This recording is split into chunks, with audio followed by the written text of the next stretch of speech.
Good morning বন্ধুরা, আশা করি সমস্ত বন্ধুরা ভালো আছেন। আজকে শ্রাবণ মাসের তৃতীয় সোমবার। রাস্তায় এসেই দেখি প্রথমে কয়েকজন ভাই বাঘ নিয়ে যাচ্ছে জল ঢালতে ভোলে বাবার মাথায়।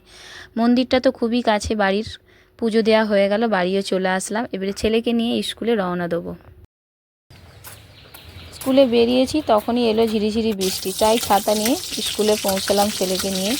বাড়িতে এসে রান্না বসিয়েছি। কালো জিরে কাঁচা লঙ্কা ফোড়ন দিয়ে আজকে আলু চচ্চড়ি করব, নিরামিষ যেহেতু আজকে, আর লুচি করব।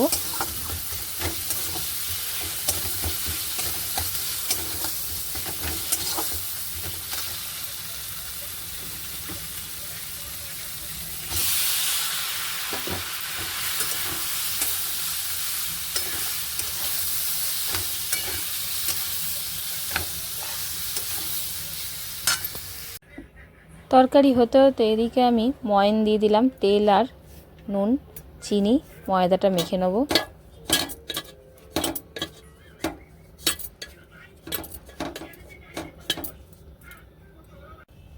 কোন কোন বন্ধুরা শ্রাবণ মাসের সোমবার করেন কমেন্টে জানাবেন। আর আমার মতনই এভাবে পুজো দিয়ে এসে নিরামিষ খাবার খান। অনেকে হয়তো ফল খান, কিন্তু আমার বাড়িতে ফল খেলে হবে না, যেহেতু আমি একা না ফল খেয়ে রয়ে যাব, দুই ছেলেও আমার সঙ্গে খাবে। দেখুন না, ছোটো ছেলেকে স্কুল থেকে নিয়ে চলে আসলাম। ছোটো ছেলের এত খিদে পেয়েছে, তাড়াতাড়ি করছে খাওয়ার জন্য। মানে হাতটা ধুয়ে আগে বসে পড়েছি স্কুল ড্রেসটা খুলেই খেতে।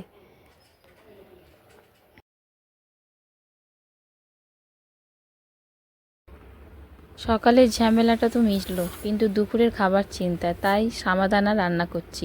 সামাদানাটা হলো সামা ঘাসের দানা। খেতে পুরো ভাতের মতন লাগে, দেখতেও ভাতের মতন।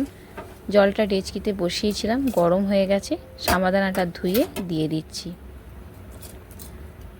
অনেক বন্ধুরাই হয়তো চেনেন না, কিন্তু দেখলে বুঝতে পারবেন ঘাসের দানা। সামাদানা হতে বেশিক্ষণ টাইম লাগে না, তাই পাতলা পাতলা করে আলু কেটে সামাদানার সঙ্গে দিয়ে দিলাম, তাড়াতাড়ি সিদ্ধ হয়ে যাবে। বেশি মোটা করে কেটে দিলে সামাদানা হয়ে যাবে, আলু সিদ্ধ হবে না।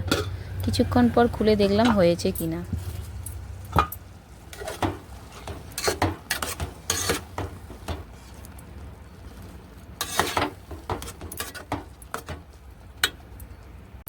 সামাদানা রান্না হয়ে গেল, তাই আলু সিদ্ধটা ঘি কাঁচা লঙ্কা নুন দিয়ে মেখে নিয়েছি। সামাদানার ওপরে নিয়ে নিলাম ঘি। খেতে দুর্দান্ত লাগে, ভাতের মতন, অনেকক্ষণ পেটটাও ভর্তি থাকে।